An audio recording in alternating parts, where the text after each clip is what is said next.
Ndugu mtazamaji, tuko hapa katika mochari ya Kenyatta Memorial and Funeral Home, mahali ambapo mwili wa Betty Bayo umehifadhiwa, na kama vile unavyoona mamia ya watu wameweza kufika hapa ili kuweza kutazama ule mwili kabla ya kupelekwa pale Kiambu Duberi Stadium, mahali ambapo kutakuwa na hafla ya mazishi. Kama vile unavyoona, hile ndio gari ambalo itakuwa linabeba mwili wake, tayari iko pale ili mara moja mwili utakapomaliza kutazamwa pale ndani ya mochari utakuwa unaletwa hapa ili tuweze kuandamana nao hadi Kiambu Duberi Stadium.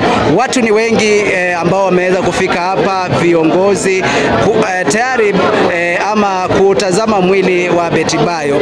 Endelea kufuatilia matangazo haya kupitia televisheni yako ama kituo chako cha habari cha Ikomi TV ili usiweze kupitwa na matukio yoyote ambayo yatakuwa yanatokea hapa kuhusiana na mazishi ya Betty Bayo.